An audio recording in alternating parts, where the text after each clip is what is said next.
विपक्ष का गठबंधन केवल भारत के बहुसंख्यक आबादी को नीचे दिखाने के लिए ही बना। जिस तरह से उदयनिधि ने यह बात कहा कि हिंदुस्तान से सभी सनातन धर्म वालों को समाप्त कर देना चाहिए, सनातन धर्म को समाप्त कर देना चाहिए। जो काम अलाउद्दीन खिलजी नहीं कर सका, जो काम औरंगजेब नहीं कर सका, अगर उदयनिधि, स्टालिन और राहुल गांधी, यह भूल है। न 1000 साल में इस्लाम के तलवार से हम डरे हैं, न 200 साल के अंग्रेजी शासन से हमारा धर्म परिवर्तन हुआ है। हम सनातनी हैं, सनातन रहेंगे और जब तक पृथ्वी रहेगी इस देश में सनातन धर्म भी रहेगा। नमस्कार, आप देख रहे हैं एक न्यूज़ 24 और मैं हूं स्वाति आपके साथ। तमिलनाडु के मुख्यमंत्री एमके स्टालिन के बेटे उदयनिधि स्टालिन द्वारा सनातन धर्म पर दिए गए बयान को लेकर एक बार फिर से सियासत गर्म हो गया है। बता दें कि बिहार बीजेपी के पूर्व अध्यक्ष संजय जायसवाल ने इसको लेकर उदयनिधि स्टालिन पर निशाना साधा है और साथ ही उनकी तुलना औरंगजेब और अलाउद्दीन खिलजी से कर दी है। खबर को विस्तार से जानेंगे, उससे पहले इस रिपोर्ट को देखिए। विपक्ष का गठबंधन केवल भारत के बहुसंख्यक आबादी को नीचे दिखाने के लिए ही बना है। जिस तरह से उदयनिधि ने यह बात कहा कि हिंदुस्तान से सभी सनातन धर्म वालों को समाप्त कर देना चाहिए, सनातन धर्म को समाप्त कर देना चाहिए।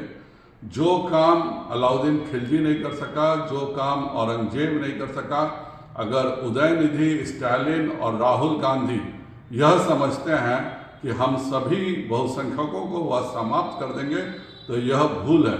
न 1000 साल में इस्लाम के तलवार से हम डरे हैं, न 200 साल के अंग्रेजी शासन से हमारा धर्म परिवर्तन हुआ है। हम सनातनी हैं, सनातन रहेंगे और जब तक पृथ्वी रहेगी इस देश में सनातन धर्म भी रहेगा।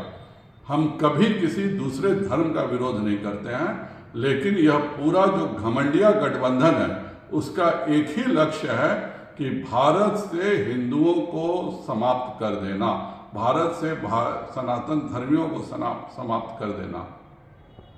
साथ ही बता दें कि तमिलनाडु सरकार में मंत्री और मुख्यमंत्री एमके स्टालिन के पुत्र उदयनिधि के बयानों को लेकर राजनीतिक हलकों में बवाल मचा हुआ है। इसको लेकर भाजपा के पूर्व प्रदेश अध्यक्ष संजय जायसवाल ने उदयनिधि के बयानों का हवाला देते हुए जोरदार हमला बोला है और कहा कि जो काम हिंदुस्तान में औरंगजेब और अलाउद्दीन खिलजी नहीं कर सका, उस काम को कांग्रेस के वरिष्ठ नेता राहुल गांधी, उदयनिधि स्टालिन और उनके पिता एमके स्टालिन करने में लगे हुए हैं, लेकिन इससे सनातन धर्म समाप्त नहीं होगा। उन्होंने आगे कहा कि जिस तरह से उदयनिधि का बयान आया है वो सही नहीं है। इसके अलावा उन्होंने इंडिया गठबंधन पर भी प्रहार किया और कहा कि यह गठबंधन केवल बहुसंख्यक लोगों को नीचा दिखाने के लिए बनी है, लेकिन इसका फायदा इनको नहीं होने वाला है। बताते चले कि एक कार्यक्रम के दौरान तमिलनाडु सरकार में मंत्री उदयनिधि ने सनातन धर्म की तुलना डेंगू और मलेरिया बीमारियों से की है, जिसको लेकर राजनीतिक गलियारों में तल्खी जारी है। तो आपने सुना बिहार भाजपा के पूर्व अध्यक्ष संजय जायसवाल को, जिन्होंने तमिलनाडु के मुख्यमंत्री के बेटे उदयनिधि स्टालिन द्वारा सनातन धर्म पर दिए गए बयान को लेकर उन पर निशाना साधा और साथ ही उन्होंने कहा कि जो काम हिंदुस्तान में औरंगजेब और अलाउद्दीन खिलजी नहीं कर सका, वो काम कांग्रेस के वरिष्ठ नेता राहुल गांधी, उदयनिधि स्टालिन और उनके पिता एमके स्टालिन करने में लगे हुए हैं। साथ ही उन्होंने कहा कि हालांकि ऐसा करने से सनातन धर्म खत्म नहीं होने वाला है। फिलहाल इस वक्त की खबर में इतना ही। वीडियो पसंद आया हो तो वीडियो को लाइक करें, शेयर करें। साथ ही हमारे यूट्यूब चैनल एक न्यूज़ 24 को सब्सक्राइब कर लें। यदि आप हमें फेसबुक पर देख पा रहे हैं तो हमारे फेसबुक पेज को भी फॉलो करें और ऐसे ही तमाम खबरों के लिए बने रहिए हमारे साथ। धन्यवाद।